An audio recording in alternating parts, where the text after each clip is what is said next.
Një ngjarje e rëndë është regjistruar sot në Vaun e Des, ku një 68 vjeçar ka tentuar të vrasë bashkëshorten e tij, duke qelluar në drejtim të saj 2 herë me armë gjahu, më pas i moshuari ka ushtruar dhunë ndaj saj, duke e dëmtuar me mjet prerës në qafë dhe shpatull. Sherri dyshohet se ka nisur për arsye xhelozie.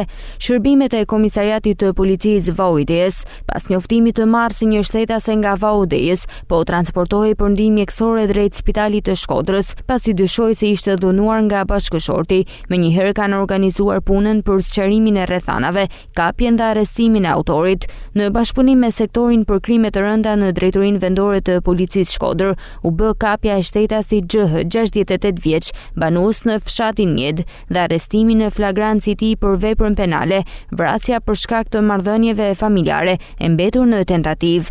Nga veprimet e para hetimore, dyshohet se 68 vjeçari për motive të dobta xhelozie ka qelluar 2 herë me armë gjahu çifte në drejtim të bashkëshortës për ta vrarë, dhe më pas e ka goditur me grushte në fytyrë dhe e ka dëmtuar me mjet prerës në pjesën e qafës dhe shpatullës.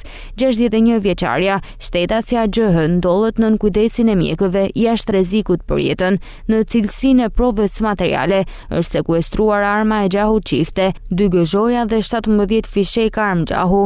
Materialet procedurale i kaluan prokurorisë për veprime të mëtejshme.